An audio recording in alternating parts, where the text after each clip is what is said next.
Okay. Hello, everyone. If you're just tuning in, as per usual, we're going to take a couple of moments to just share to any of our respective pages, and we'll begin the conversation in a little bit.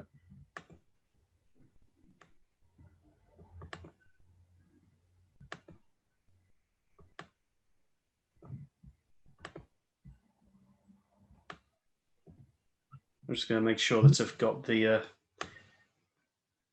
post to your page coming so I can see any comments that come in. Oh yeah, of course.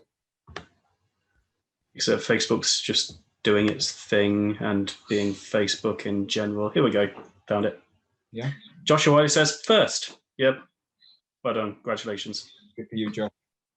And that's my voice. I don't want that to be my voice. Oh, Chris from the past. This feels uncomfortable. I know, it is weird, isn't it? And done. Okay, I've shut myself up. Okay. I've shut past myself up and I'm talking normally as I ever get. Okay, so he won't be bothering us again, will he? Well, I end up bothering people in most of my forms anyway, but yeah, that's one less version of me that's going to be bothering us. Nice to know. Hello, everyone, if you're just arriving. Can you hear us? Can you see us? Fellow Maccabi. Oh, yes. I like that. Someone told me I look like a hippie in the jungle when I had my headband on. Oh, I can see the point. Yeah, but I wanted to be a darker hippie. I didn't want to be all peace and love. So I thought Maccabi, as in macabre. Oh. A dark hippie. So awesome. The very concept of a dark hippie has never crossed my mind before, but there's so much you could do with that. You could base your whole identity around that. I'm planning to, Chris. I'm planning to. I can't wait. Okay, I guess we can make a start because people say we're both visible and audible. Awesome. Good evening, everyone. Good afternoon, or good morning, good night, wherever you are in the world. Welcome to the Naughty Autie. Today I'm in conversation with Chris Bonnello. Hi, Chris. Hello. Chris Bonnello is an autistic writer, novelist, and special needs tutor, formerly a primary school teacher. Since 2015, he has become a national and international speaker and the multi-award-winning writer behind Autistic Not Weird, the link to which is in the video description. He is also the author of the Underdogs novels. First one is just called Underdogs, and the second one, Tooth and Nail, a near future war series featuring autistic and otherwise neurodivergent heroes. Sweet. Okay, and yeah, for those of you who haven't read Underdogs, I've read the first one. I said I was going to read the second one by the time this conversation came about, but that didn't happen, tragically. I feel personally offended. I'm sure. And I was personally complimented by the portrayal of one of the characters in the novel who happened to be PDA. So that's what personally drew me to the book. And if I may say so, Chris, I was more than impressed with how you managed to capture the PDA essence in that character. I'm really glad to hear that because, yeah, I don't have PDA myself. I know and love plenty of people and worked with plenty of people who have PDA. And especially if it's your main character, there's a sense of that's an amazing mug, by the way. That there's a sense of responsibility to get it right, and get it right. It's a huge. You're one of the people who I was really hoping would come back and say, you know what, yeah, Ewan's actually a half decent representation of PDA. So, well, yeah, awesome, thank you. It really does say something because I am not a huge reader of novels, so I made an exception for that book because I really hardly ever read fiction.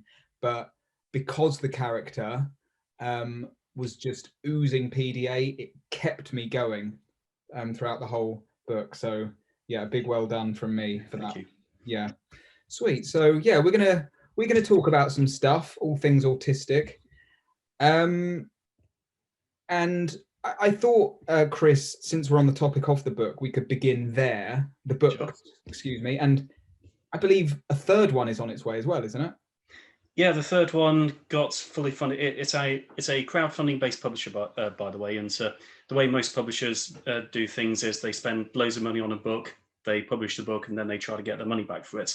What my publisher does is they basically make up their expenditure through the pre-order stage, and then they release the book. So it's basically a theoretically zero risk model. So yeah, the third one is fully funded. So the money's there for the cover art, the editing, typesetting, marketing, and so on.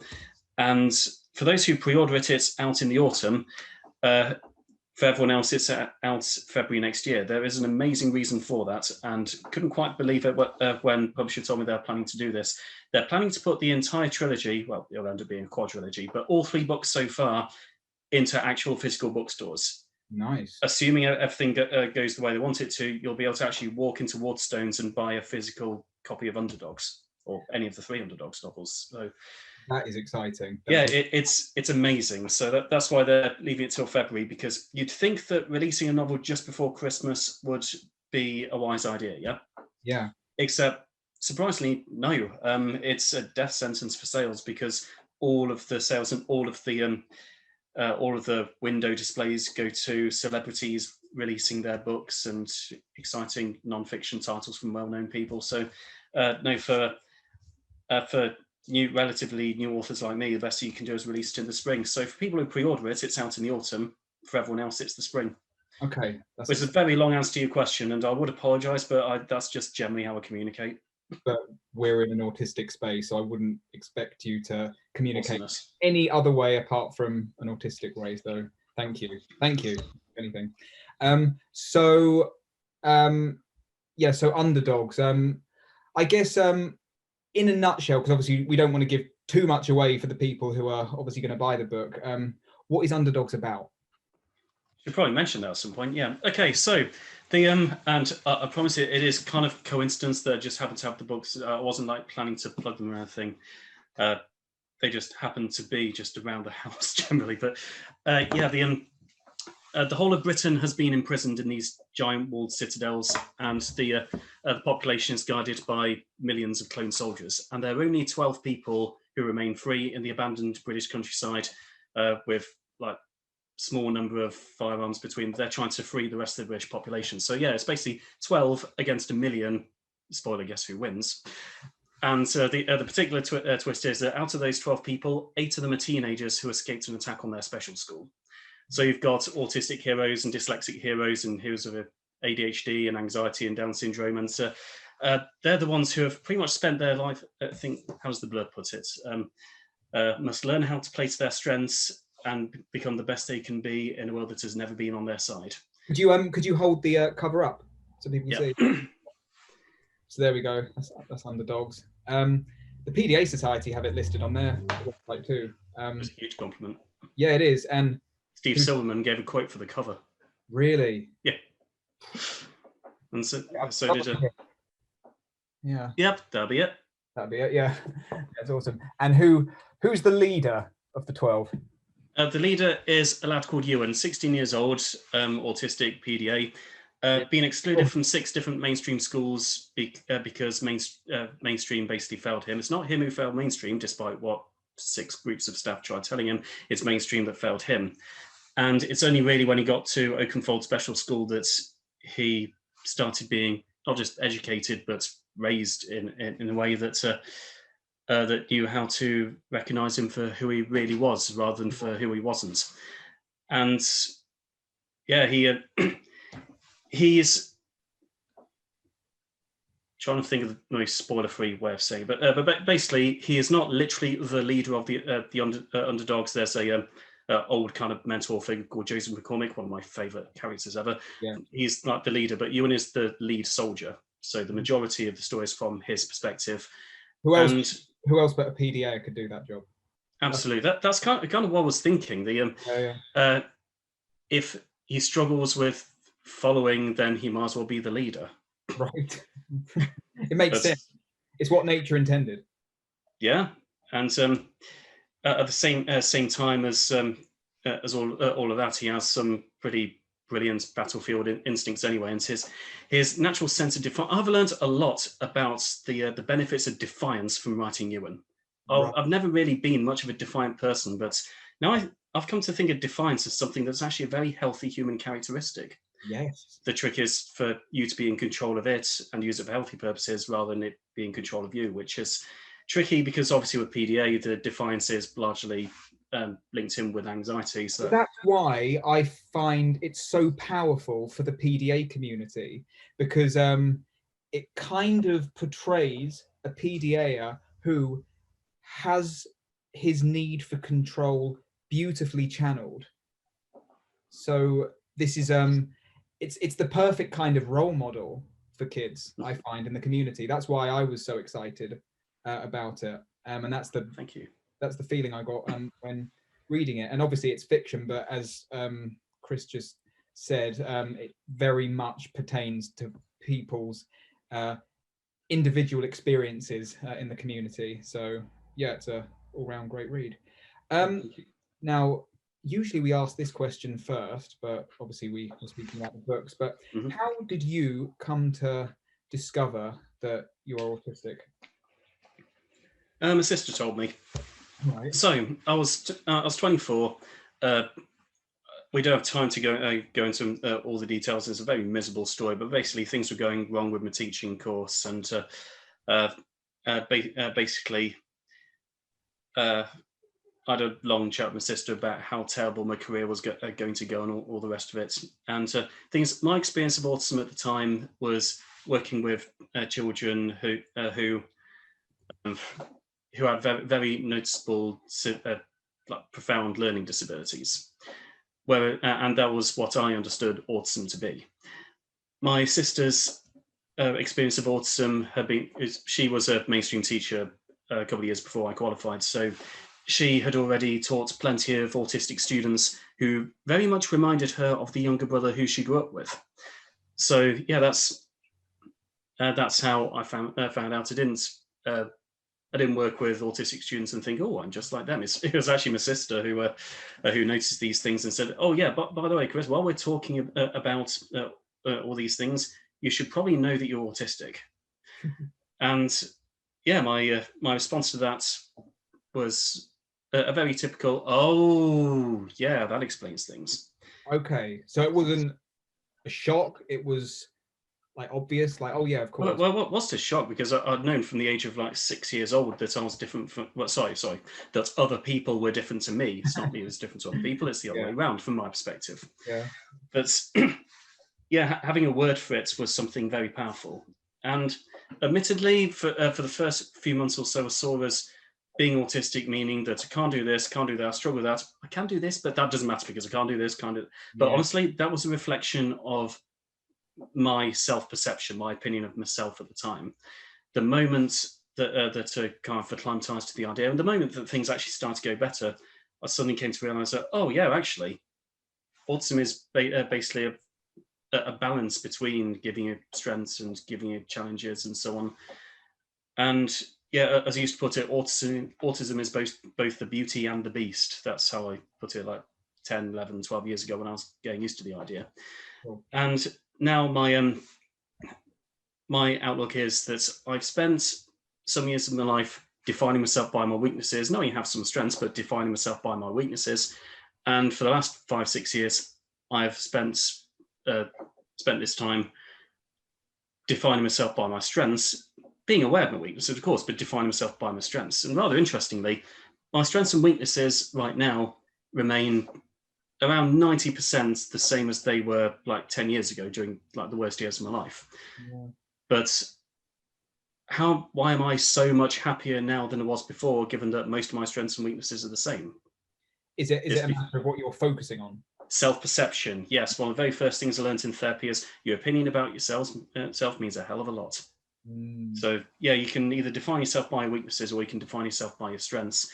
And the latter is by far the best way of doing things, although I recognize and I remember how difficult it is if you're in an environment where you don't get much of a chance to play to your strengths and other people are focusing on your weaknesses.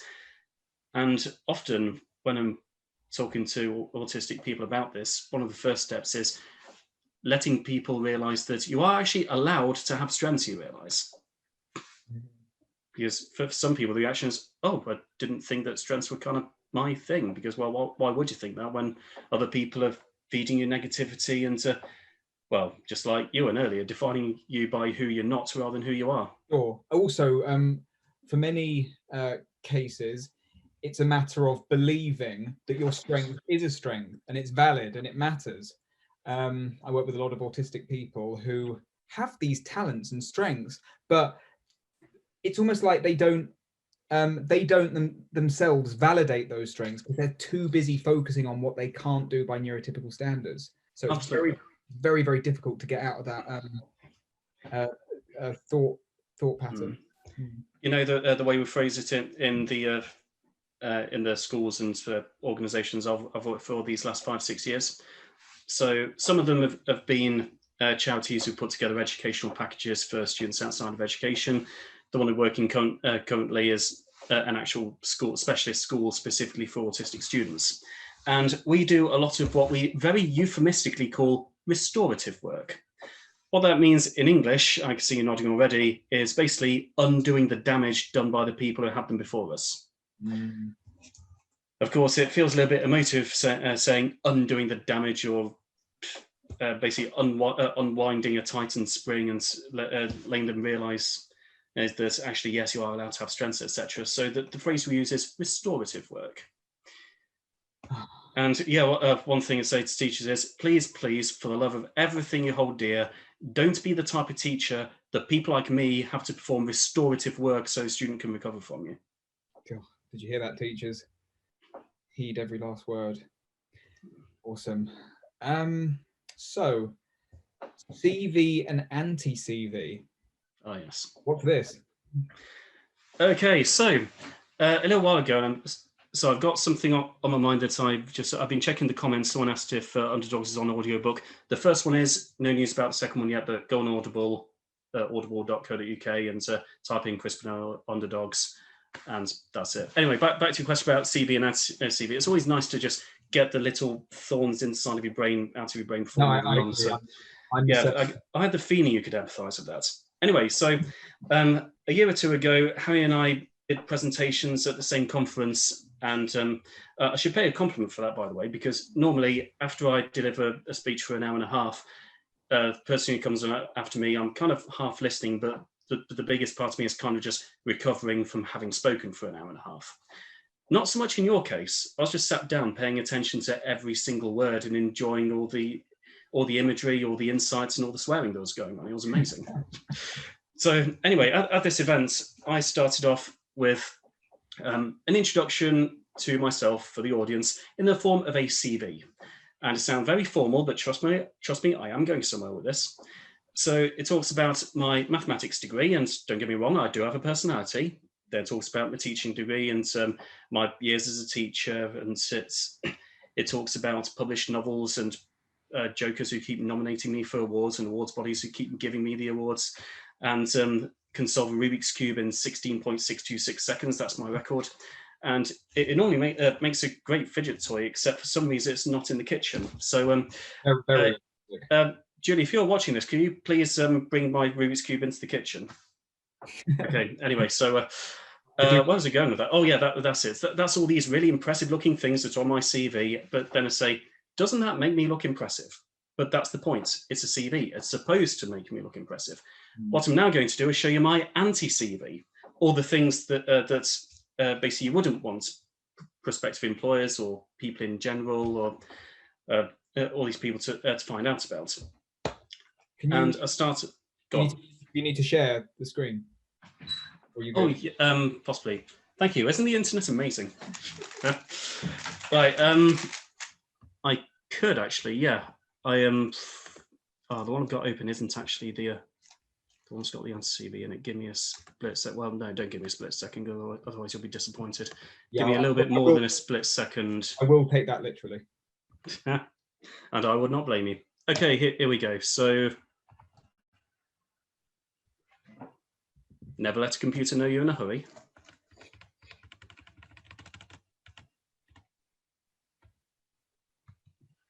Okay, the one I've opened is a little bit outdated because it doesn't have the Rubik's Cube thing, but here is my CV, with the university degrees and company captain in the Boys Brigade, international chess player, published author, etc., etc.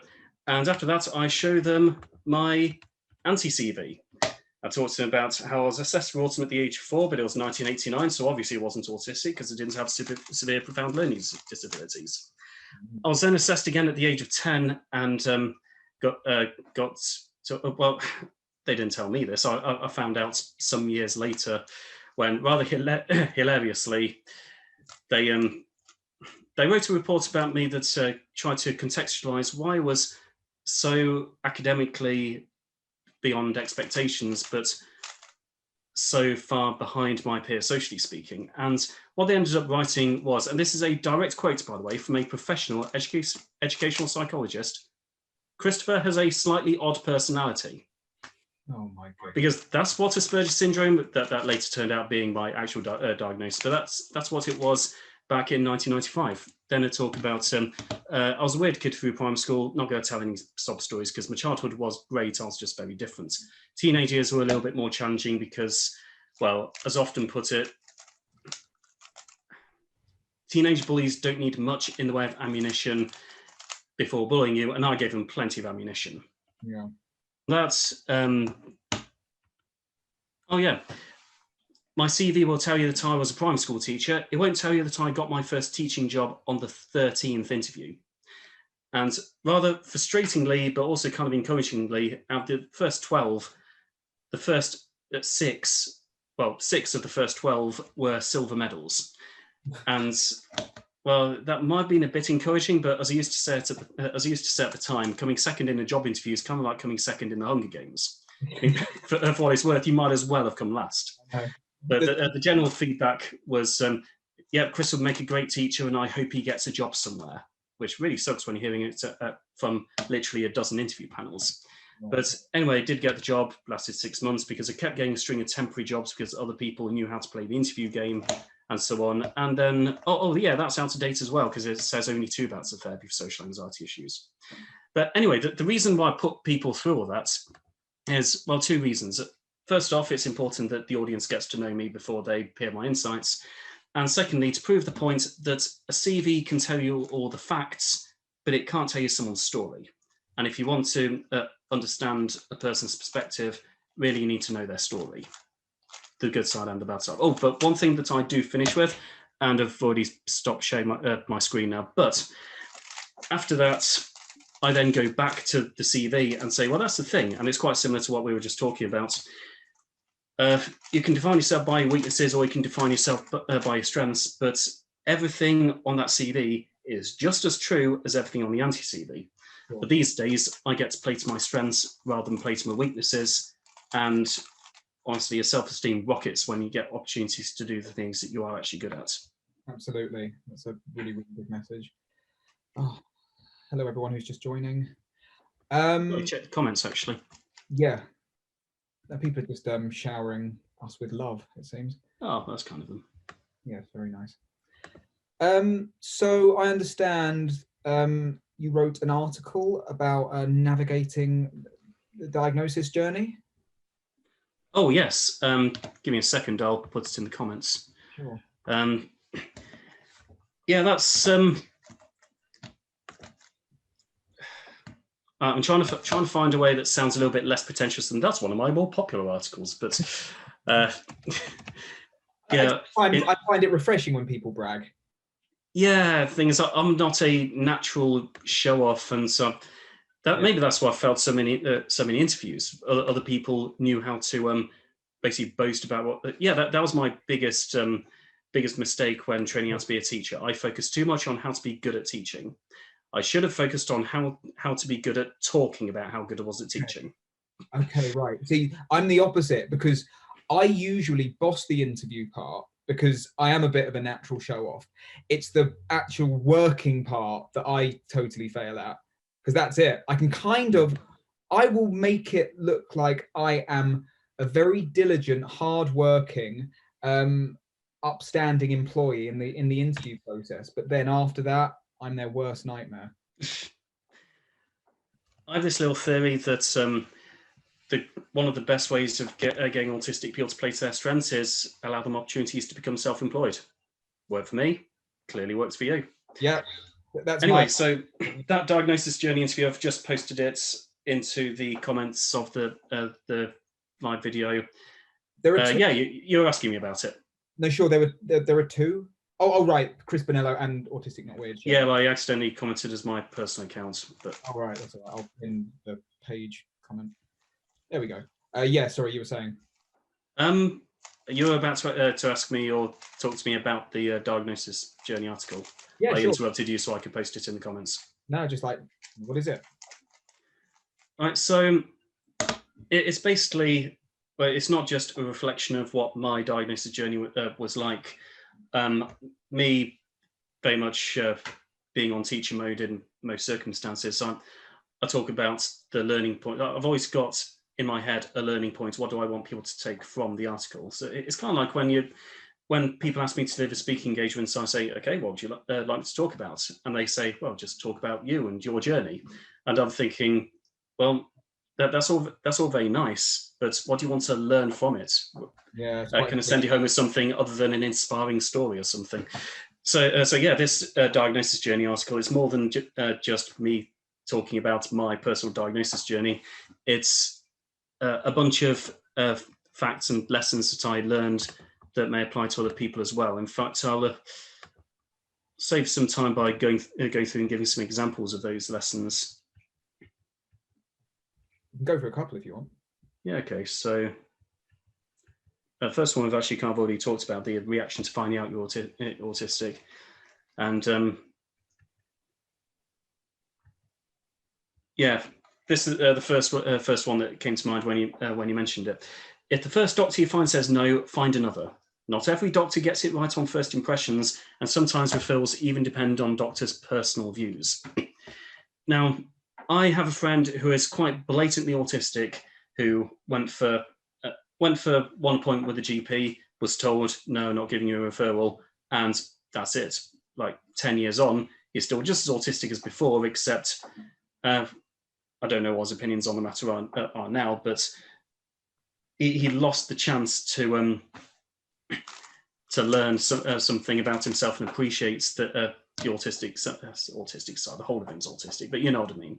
He missed that chance because he essentially gave up on the first try. And so, of course, well, why wouldn't you? If a qualified medical professional says you're not autistic, then, well, why would you assume that you know more? But, well, what happened with me is the first GP I went to see told me she wasn't giving me the referral because there's so little for adults out there that she doesn't see the point. I then went to another GP who gave me the referral straight away. The first psychologist that I saw was a very nice guy, very friendly guy, spoke very intelligent guy, spoke 4 languages, of which English was a nice first, and I suspect it was his second either. I do need to be a little bit careful about how I talk about this because, well, I've worked for the NHS before. I know that 26% of our doctors and nurses come from overseas. Without foreign doctors and nurses, our system would collapse. So basically, I don't care whether my doctor comes from Sudan or Swansea as long as my needs are being met.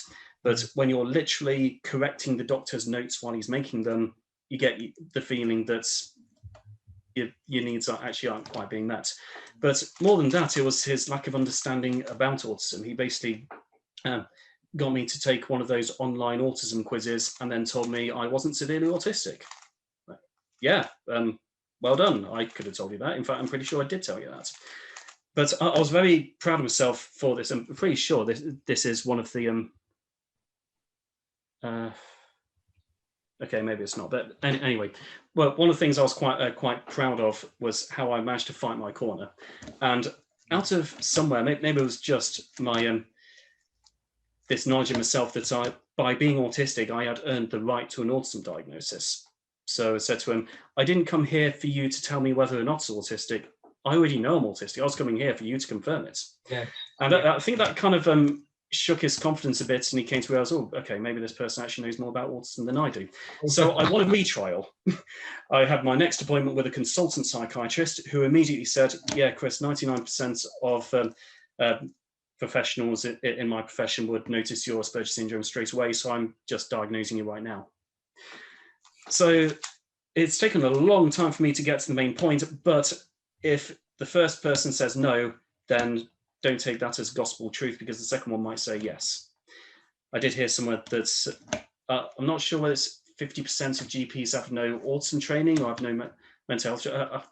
I find it difficult to believe that they'd have no mental health training, but yeah, 50% of GPs having zero training about autism, I can entirely believe that. And also, I don't like saying this as an autism trainer to an autism trainer, but actually, no, I do like it, because it's an important point. You do have to also question, what training did you get, and what influence did autistic people have over the content and the quality of the training? Exactly that. Which is why I kind of came up with the 3 pillars concept last year.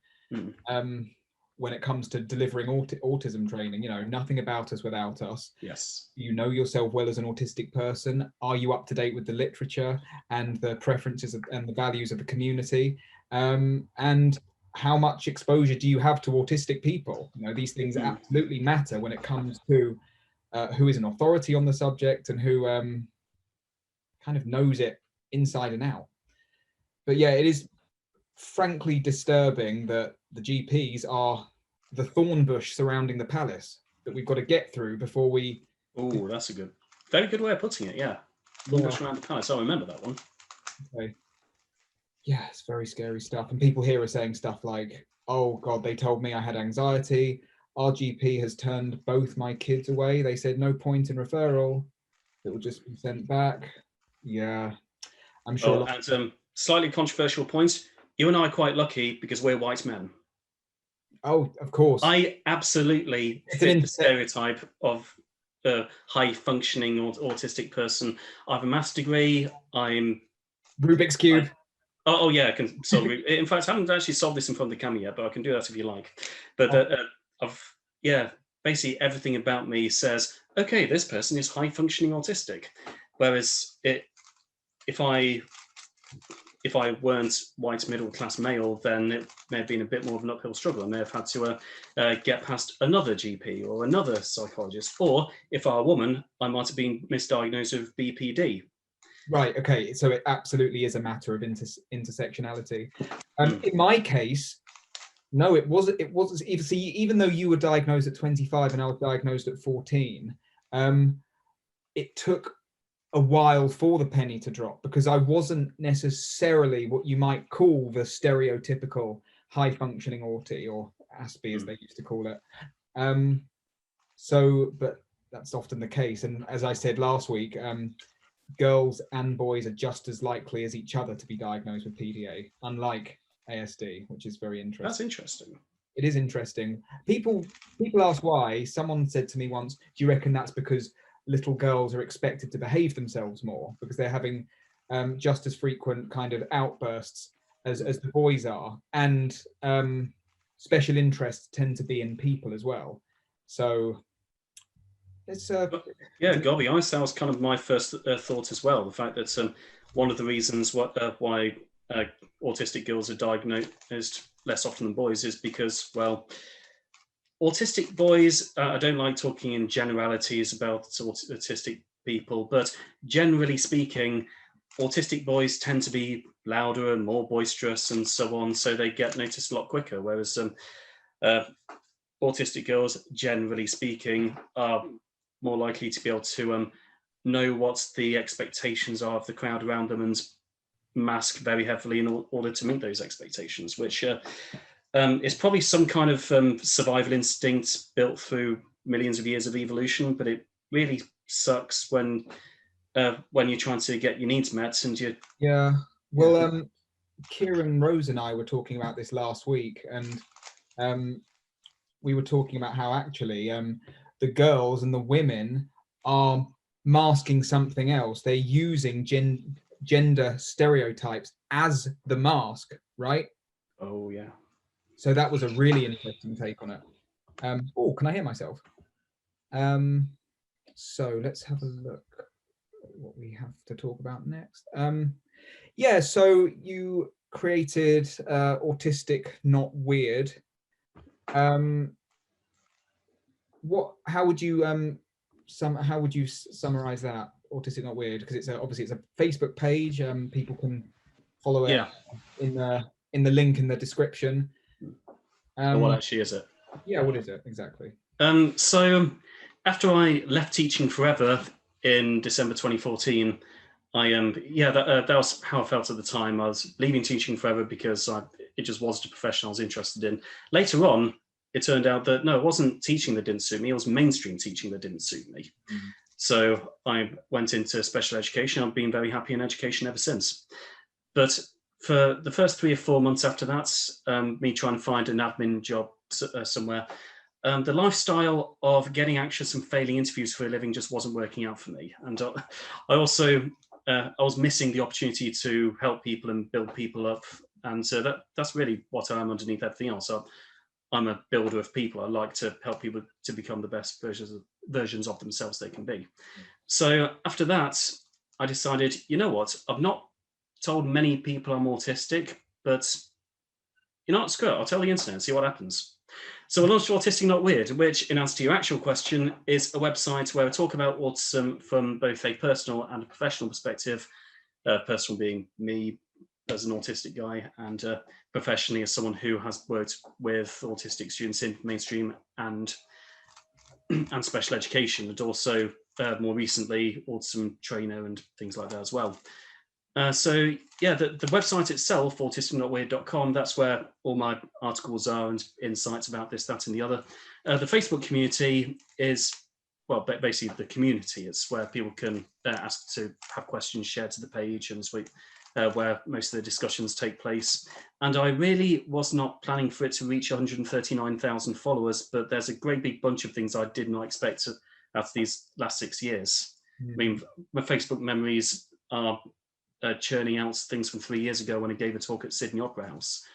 And yeah, it's a really weird experience going from a teacher, a mainstream teacher who doesn't want anyone to find out he's autistic in case they think less of you.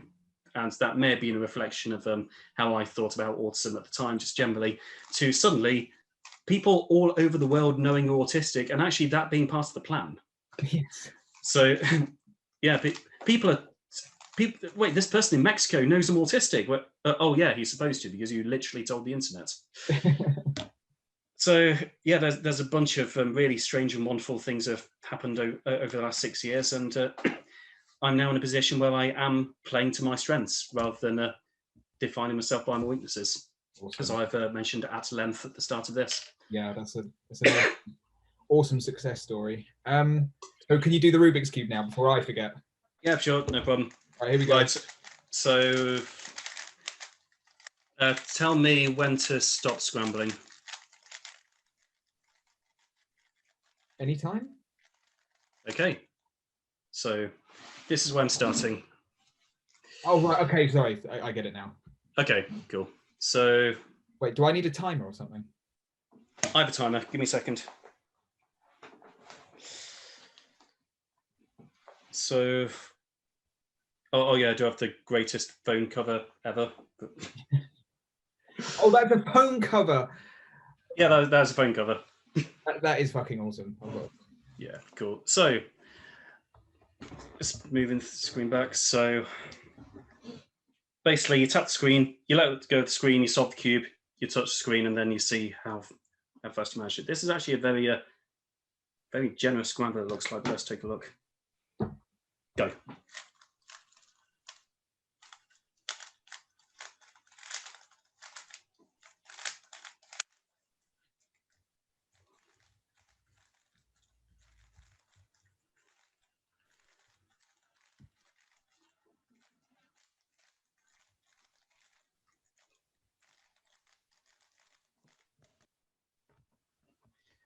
$22.8, which is about average for me, except it's average in front of a live audience, which means it's particularly impressive.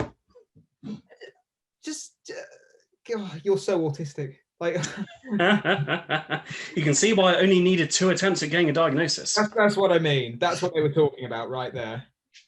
That is okay. I'm spellbound. How? Like, well, it's like, how? Give me a second. You just, Yeah, keep talking. I'm going to find a YouTube video. Like, is there a? It's almost like you're not thinking.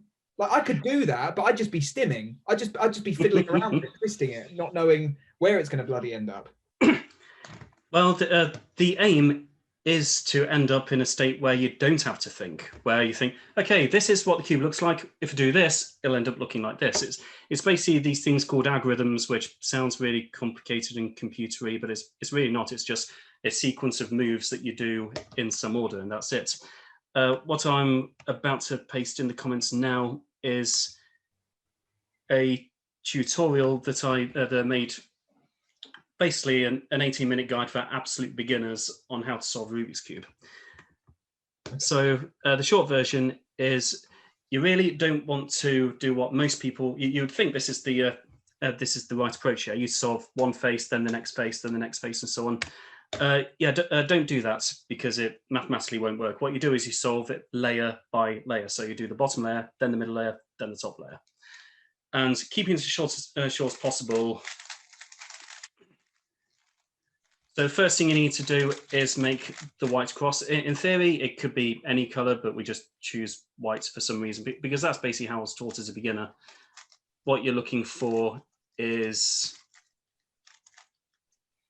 right, ignore the corners, doesn't matter whether they're white or not. You're looking for a white plus sign.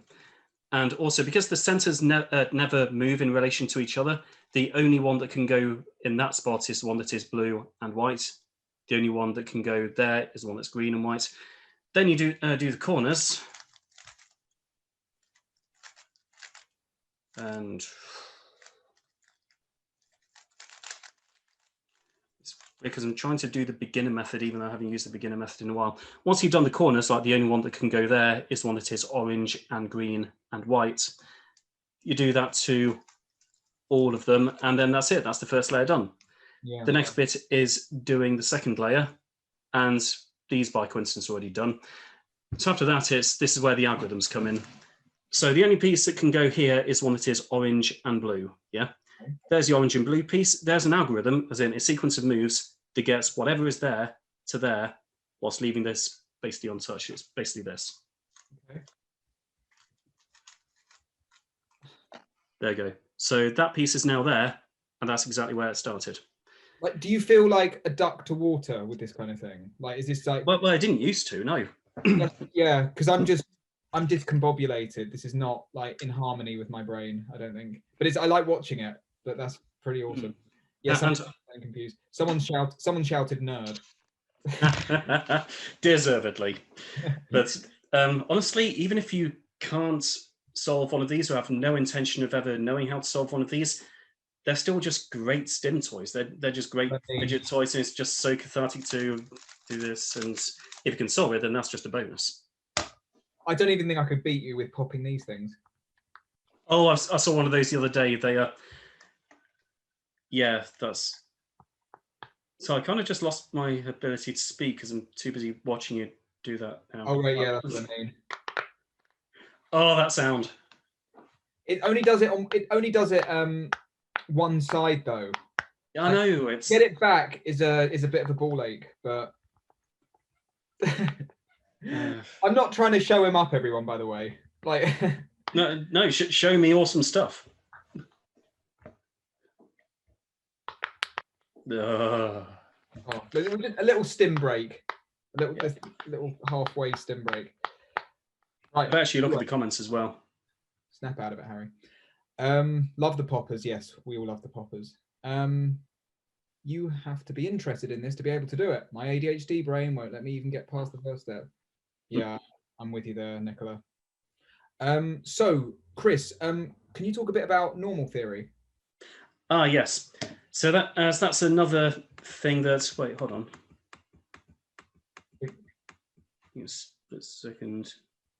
Oh no, it was me who did that. Okay, sorry, got distracted. Also, not sorry, because I know that you will tolerate people being distracted because, well, guess what? Exactly. Anyway, so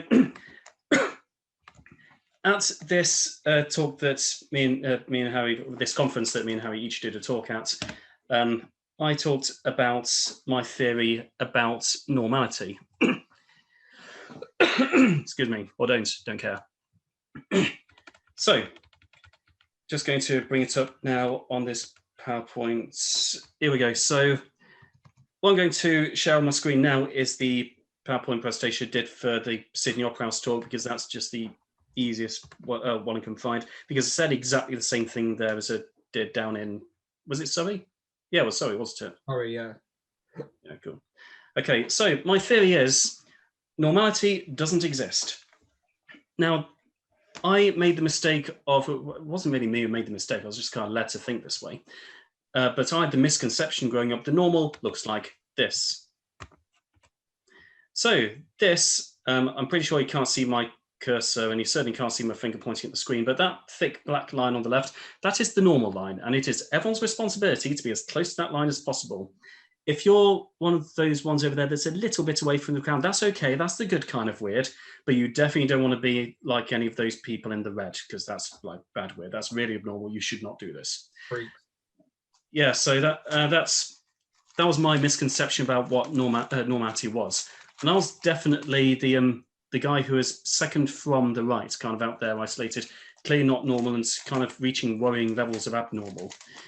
It's only really with life experience that they've come to realize that normal actually looks like this. So here is a giant, again, there's a limit to how much you can do with a screen. This is a circle here. In reality, it's more like a sphere. But here are all these weird and wonderful people with all their weird and wonderful personalities. And right there in the middle is a dot labeled normal. And that is what normal is. It's the midpoint of everyone's weirdness.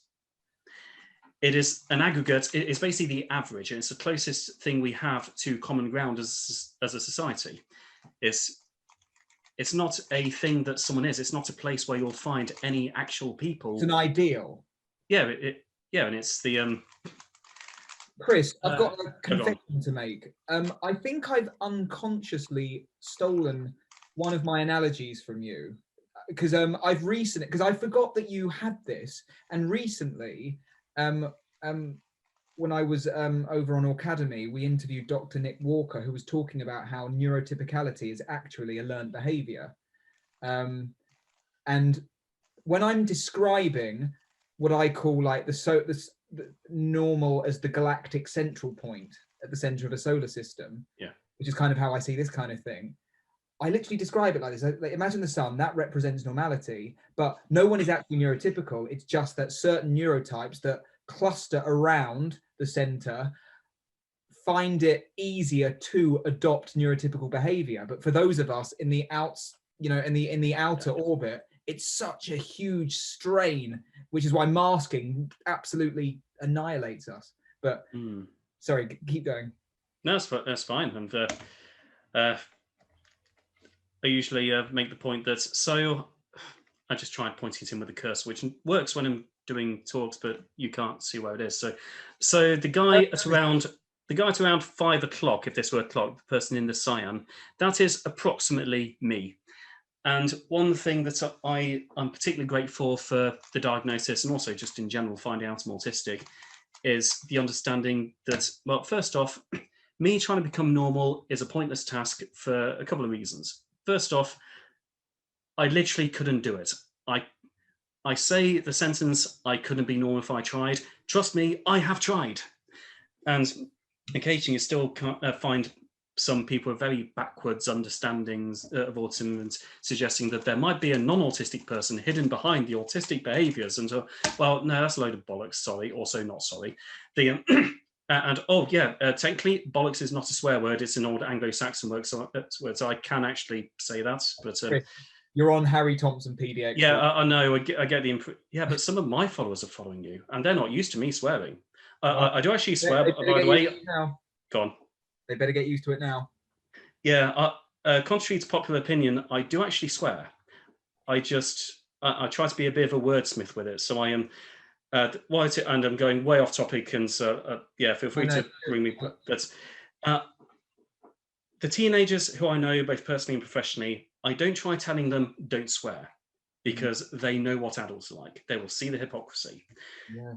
I teach them the art of swearing when it matters. Okay. I don't literally teach swear. I don't teach them new words or anything like that. But the point to make is, if let's take these two people, one of whom basically uses the F word as a substitute for the word really, like, oh, this tea is awesome, like that.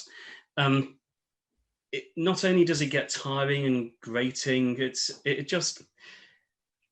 loses its impact. Whereas, and I say this to my class, if I drop the F-bomb in the middle of teaching you maths, you'll remember it when you're 30.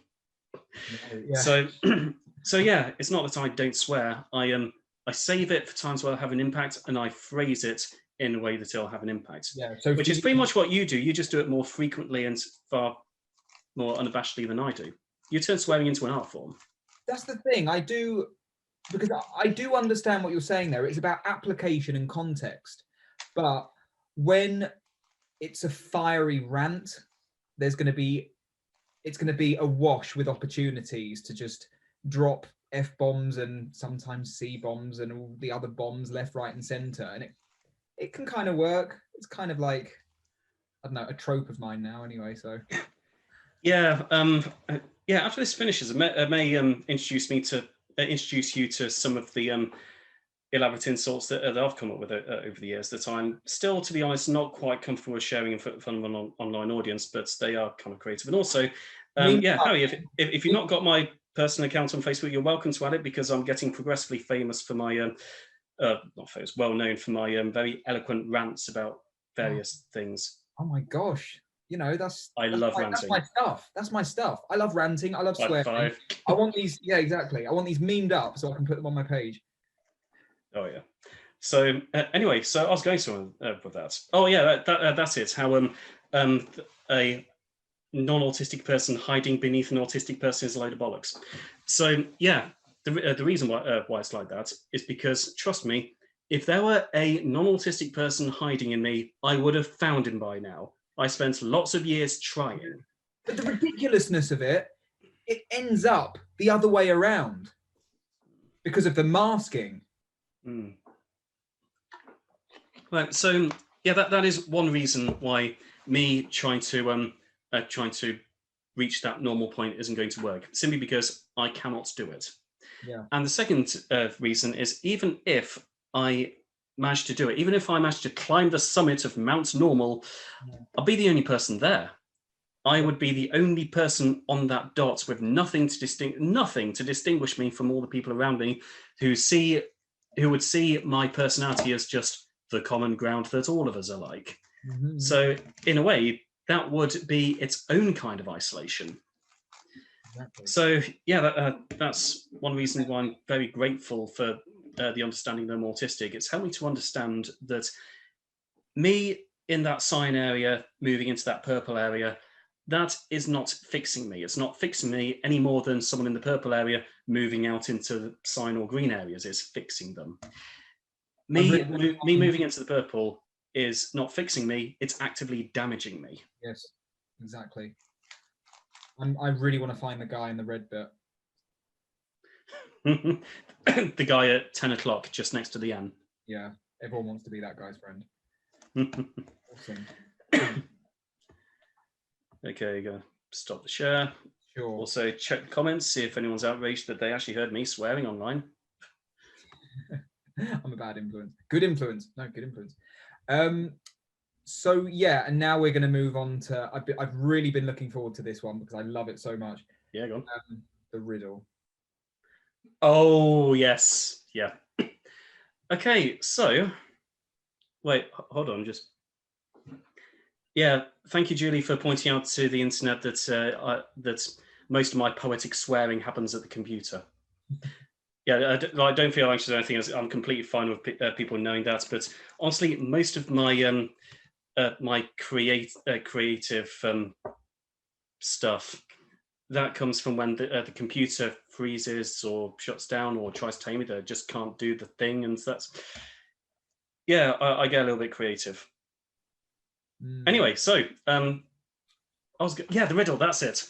So often when I'm leading a session in front of a large audience, I use this riddle, which I intend to highlight the importance of having neurodivergent brains. So there's something that, oh yeah, I should tell you a little bit of context first. Ever since my first primary school teaching job, I've had the habit of asking my class riddles. With my first mainstream class, it was a riddle at the end of each school day to get them thinking one more time before going home. These days, you use it as a starter before a maths lesson to get their brains thinking before switching into maths mode. And I'll forever remember this particular one, which I asked them if I'll tell you what the riddle is now, and I'll give you some time to think about it before I tell what the answer is. But what I asked the class is this. A hairdresser says, you know what, I'd rather cut the hair of 3 Welsh guys than 1 English guy. Why? So I asked this to my class, and lots of people put their hands up, but you got some very kind of primary schoolish answers, like do Welsh people have longer hair, or is he racist against Welsh people, and so on. And this lad, this 11-year-old dyslexic lad in the corner, put his hand up. And if you didn't know much about dyslexia, or more importantly, if you didn't know much about him, you might have made the mistake of thinking, oh, the dyslexic lad's trying to have a go, bless. But I deliberately left this lad to last, because I knew if there was one person in the building who was going to get this, it was going to be him. He remains to this day one of the greatest scientific minds I've ever worked with in education, mainstream or special ed. And big surprise, he got the answer absolutely right. And this is something that I got wrong when I heard it. My family members, my friends had told it to, teachers, head teachers, and yeah, go on. I'm just making sure everyone in the comment section heard the riddle. Do they need? Okay, yeah, sure. Yeah. So a hairdresser says, you know what, I'd rather cut the hair 3 Welsh people than 1 Englishman. Why? And whilst everyone thinks about it, I've literally tried this out on dyslexic people, like gone out my way to, and it works. I love it so much. It's amazing. I began to spot a pattern where I said it to various different primary school classes, and of the 1 in every 50-ish people who got it, the vast majority of them were dyslexic. I wouldn't go as far as calling it a dyslexia test. I've met plenty of non-dyslexic people who have made it, but to this day, when I'm delivering talks, I ask it to the audience, and there's usually one person in each audience who gets it, and there's at least an 80% chance that person is autistic or dyslexic, usually both. Sure. So are you ready for this? Because the answer is so obvious you're not thinking of it. I'm going to check comments quickly just to see if... But that's a part of it. It's a matter of rapid problem solving and kind of simplifying the overcomplicated, which dyslexic people tend to be very... good at. Someone's saying, I think it's something to do with the fact that the Welsh language has fewer vowels. Funnily enough, it's not that. So, at least, well, Welsh probably does have fewer vowels, but that's unrelated to the particular question at hand. The answer is, the reason why the hairdresser would rather cut the hair of 3 Welsh people than 1 Englishman, you'd make 3 times as much money. He'd rather have 3 customers than 1 customer. Welsh and English doesn't even come into it. You see, the answer is so obvious that you weren't even thinking of it. And when I did mathematics at university, I'd estimate, and I'm by no means an expert, but I'd estimate that somewhere around 1/5 of the people on my course had some form of dyslexia, because it's helped them to just see straight through to the root of a problem and see things for what they really are. Some people are getting it, but there's going to be a hell of a lot of neurodivergent people in the comment section, because because I didn't get it immediately. Yeah. I couldn't get it. I was really trying hard to think outside the box and trying to find some, secret formula, but nope, I was overdoing it. So, but that's awesome. Yeah, it's a fun one, and it gives me a chance to tell the autistic/dyslexic, usually child in the audience who puts their hand up and gets it. There you go. Right now, you are the smartest person in the room. Yeah. Yes, really, come to think of it, this is changing subject entirely, but it's something that I don't think we talk about enough. I am stereotypically a very intelligent kind of genius type person because I have a mathematics degree, I have a creative writing degree, I have a teaching degree, I can solve a Rubik's Cube and all these other things. So people see me as being quite clever. But if I'd been born 10,000 years ago, I would probably have had, if they had diagnoses back then, probably would have been diagnosed as some form of learning difficulties because I can't build my own house. I cannot light my fires and I definitely can't hunt for food. Really, people like me are only considered intelligent in this particular century because we're living in a culture right now where the things that I just happen to be good at are seen as the valuable things. Yeah. Whereas the lad with learning difficulties in one of my classes who probably would be able to build a shelter out of just random things found in the forest and probably could start a fire and probably could hunt for food and cook it healthily and so on. Yeah, you can't get a job and make money with that sort of thing, which means he has learning difficulties. Mm. Oh my God. In fact, this also reminds me of a Facebook meme, which wasn't actually about autism, but kept it with me just because it applies so well to people who aren't naturally academic. It's basically a picture of a person, like a mechanic, who's saying, people talk so much about how mechanics and plumbers and so on are manual laborers who aren't very well educated. Well, screw them, because next time their car breaks down, they can bloody well fix it. And yeah, I pass that on to various students and just people in general who I work with who have been led to believe by the system that, oh, not very intelligent and not very good at stuff. Yeah, but me with my mathematics degree will be completely useless if my tap springs a leak. Exactly. The education system does not range broadly enough to capture diversity of ability. Cool. So now I've got last potato and last slice of cake gate. Oh, bloody hell. Okay. Because I noticed that we've both got very similar anecdotes. You go first. Okay. So just as an illustration about how strongly I feel about this, you remember earlier when I said that I was giving a talk at Sydney Opera House? Mm-hmm. That lasted for 30 minutes. Approximately 2 of those minutes were spent with me having a rant about how I see the last potato social scenario, because I really think we need to address this as a society. Yeah. I don't know how it became proud British tradition to express how much you want the last potato by aggressively forcing it upon other people. But honestly, if you ask, oh, Chris, would you like the last potato? Then I will take it. And I can only assume that Harry will as well, and he will be right to do it. And yeah, it just strikes me as just so passive aggressive. Like, I want the last potato. I know that you want that last potato, so I'm going to offer it to you, and you have to say no, and you have to lie and pretend you don't want it. Otherwise, you're going to be judged for it. I mean, why can't the world just do what my dad does and say, yeah, I'll have half of you? Did you know that you can cut potatoes in half? We have the technology to do that these days. But no, maybe if you're going to judge me for taking that last potato, then maybe it's my disorder coming into play. But maybe I shouldn't have taken you at your word. Maybe you should have actually said what you meant rather than the actual literal complete opposite of what you meant. Exactly. So that's incredibly frustrating. I can remember when Chris mentioned that at the talk in Surrey. Like, mentioned.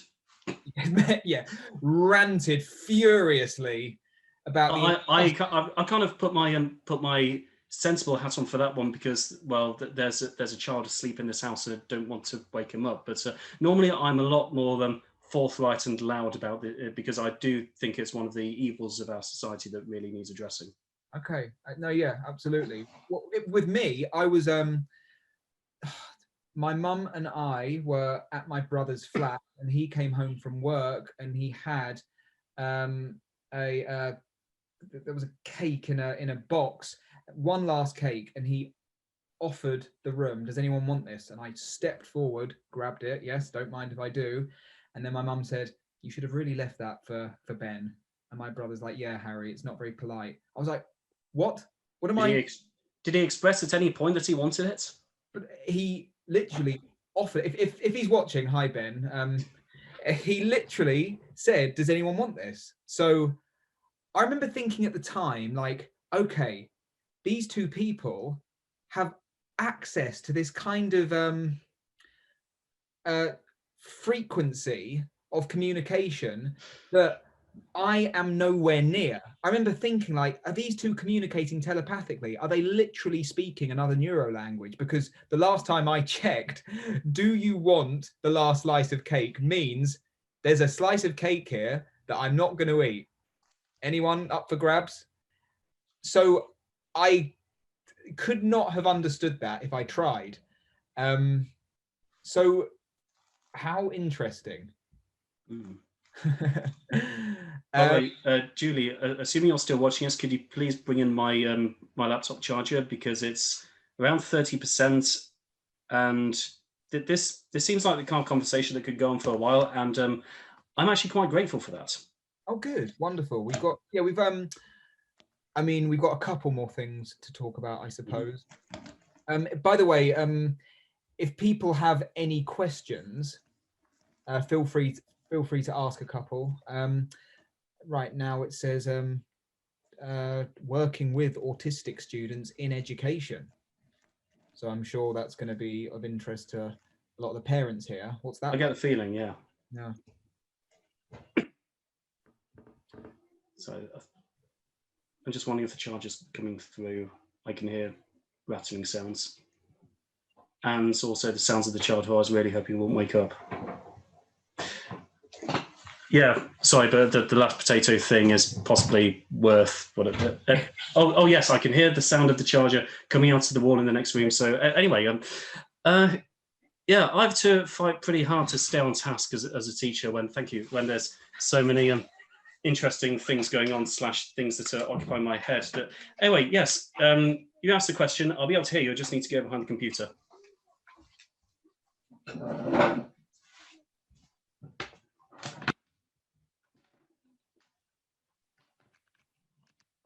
Is there a particular question that you did want to ask, or is it just a general conversation about helping autistic students? I suppose so. I mean, it just says here, working with autistic students in education. Okay. Right, so I suppose I better start off by saying that one thing I love about special education in general is that it's not mainstream. Now, before I end up going into another rant about mainstream education, please do. Don't hold back. I don't hate mainstream education. I appreciate what it's trying to do. It's just I take a far less sympathetic view. I know, but and the phrase "not fit for purpose" does cross my mind. But anyway, absolute pile of wank. Yeah. Now, the reason that I don't completely blast mainstream education is the fact that you will once in a while find an autistic person who is actually well served by it. People sometimes, in fact, just yesterday, someone was asking, do you think that homeschooling is a good idea for autistic students? And my instinctive answer every time I get asked this is, which autistic students? I mean, if I had been withdrawn from mainstream education, my education would have suffered because of it. I now work with autistic students who have only really started to thrive once they were taken out of mainstream education, and now they're thriving in special education. I also know socially plenty of children, autistic and non-autistic, who are only thriving once they're removed from the education system altogether and homeschooled. So it really is a case-by-case basis. But with that little disclaimer out the way, one thing I love about special education is that it's not mainstream. Now, the reason I did well as a student in mainstream was because I was the one thing that truly mattered in 1990s education. I was clever.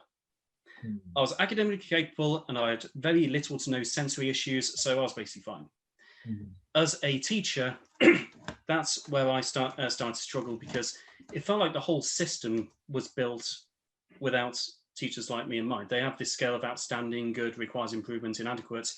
And I'm pretty sure in order to be outstanding in mainstream education, you basically have to be non-autistic or learn how neurotypical teachers work, or as I really felt at the time, real teachers.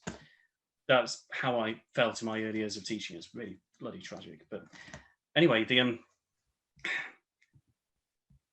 the extra thing that really annoyed me was the fact that I'd have 30 students in the same class. Several were autistic, several were dyslexic, several had ADHD, and several were, well, even among the neurotypical children, there are still plenty of different learning styles and different things work with different people because people are individuals.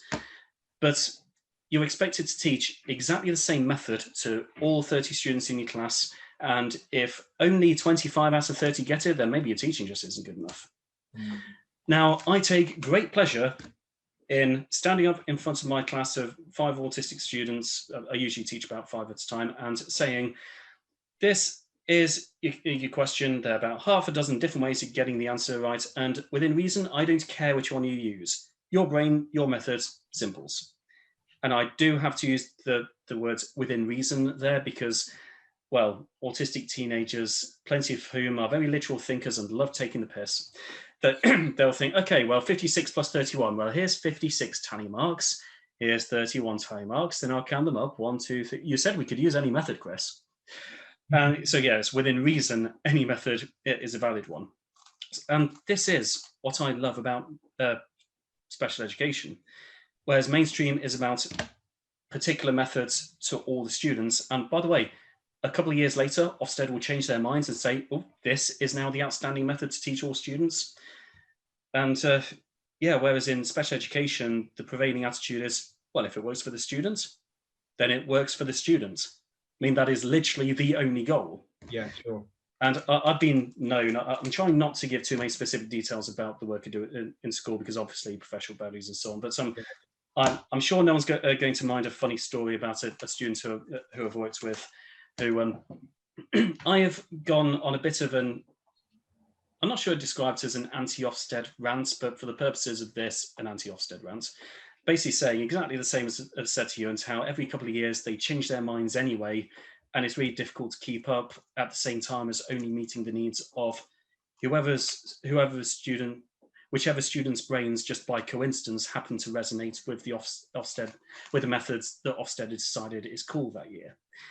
And at the end of it, I said, you'd think if Ofsted changed things enough times, wouldn't they eventually just be right? To which this... like Monkey doing Shakespeare on the typewriter. Yes, exactly. To which this student replied, yeah, Chris, it's kind of like if you have plastic surgery enough times, eventually it'd stop being ugly. Oh, God. I'm going to let you have that one. That was actually really good. Oh, dear. You cannot... And that's my thing that I absolutely love about special education, that people are just really interesting. Yeah, that's a good point. I think we need to be surrounded by interesting people, otherwise let's have a look. Does anyone have any kinds of questions? And then we'll wrap it up in a bit, because I'm getting a bit low on the spoons. Oh, here we go. We agree that normal is overrated. However, society does not appreciate neurodivergent individuals. How does a parent help those around their child embrace said child being neurodivergent? That is that is a question I often grapple with, actually. Yeah, it is. One particularly unfortunate thing about the question is that not all of it is within our control. I mean, if someone really, really wants to be a dickhead, you can't stop them from being a dickhead. I'm not suggesting that that's an accurate description that the people around the person asking the question, but just as an illustrative example, yeah, I don't like the idea of things not being under my control. I'm not saying that in a PDA way, etc., but I'm sure I can empathise. But sometimes we do have to make peace with the fact that we can only do the best that we can do. If a neurotypical person who hasn't been informed of autism issues doesn't get it, then that's not necessarily a failure on your part. It could just be that it's like this guy who you used to know at chess club who was completely outraged that the students I was working with wouldn't call me sir. In fact, they wouldn't even call me Mr. Bonnello. I then told him that at the time, the students I was working with had very complex learning disabilities, completely non-verbal. I mean, that they could speak in monosyllabic words, like literally one-syllable words. And I said, "Oh, then they should call you sir." And no matter how much I tried to get it through to this person, and this is the important bit, he'd made the decision to not get it. Right. And that's the thing we can't change. We can't change other people's decisions. But willful ignorance. Yeah, anyway, what was the actual wording of the question? Because I get the feeling that I've not actually answered it. No, I think you have, to be honest. How are we to, I've lost it, but it was basically, how do we get them to embrace neurodivergent experience? Oh, okay. I have an actual answer for this one now. I'm also distracted by the fact you're in a chess club as well, as if you couldn't get any more autistic. It's brilliant. Oh, yeah, that's the, yeah. Like I said, I am the autistic stereotype. Right. Right down to the mental health issues. But anyway, so what was I about to say? So yeah, the preliminary thing for that is whatever you do, remember that it's not all down to you. The other person has to make the decisions and make the right choices as well. But there's a picture that I saw some years ago, and I use it a lot of the time, even when writing my articles. It was written by, I can't remember, was it Autism Mama? It was a non-autistic parent to autistic children. And one of the things that she said was, the way you talk about autism is the way you are telling the world to treat your autistic child. And I think that's something that's extremely important. If your awareness raising for autism is all about oh yes, autistic person can't do this, can't do that, and so on, then don't be surprised when society treats your child like someone who can't do this, can't do that, and so on.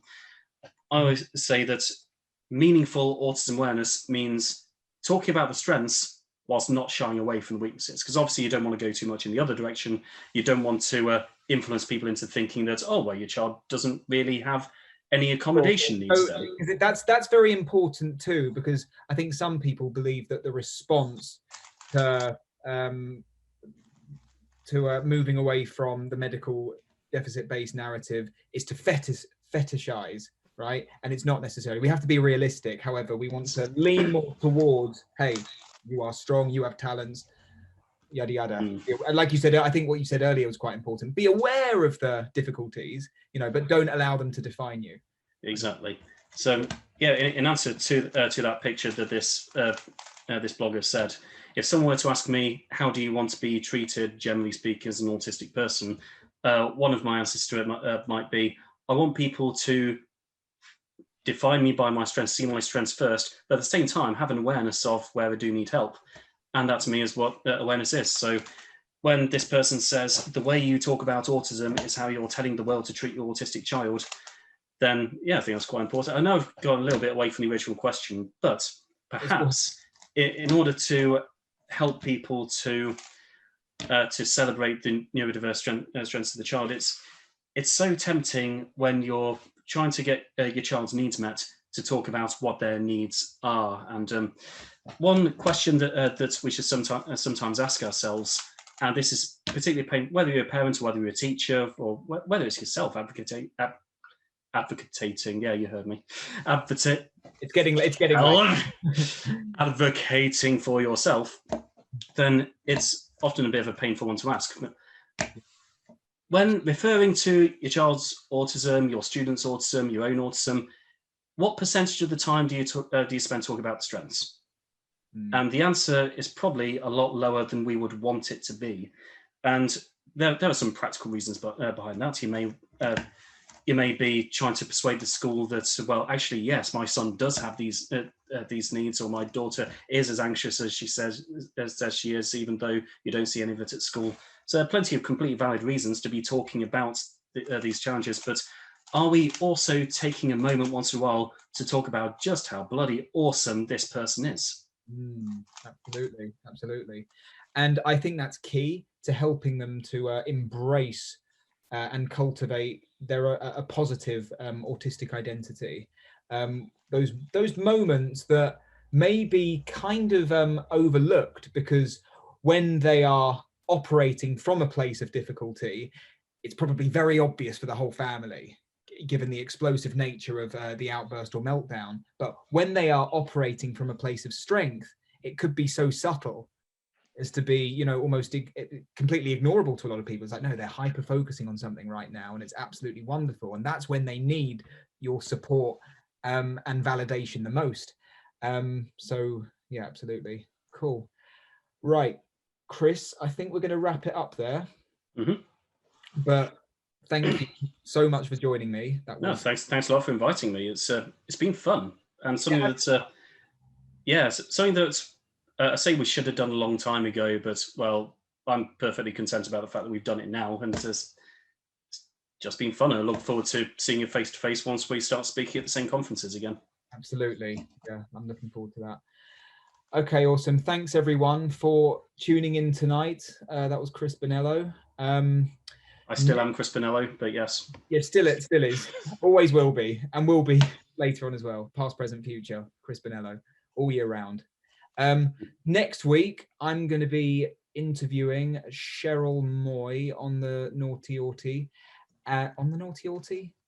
In conversation with the Naughty Autie, who is me. Okay, right, it's getting very late. And we're going to be talking about unschooling, homeschooling, home education, all those things. Awesome. Thanks, everyone. Good night. Good night.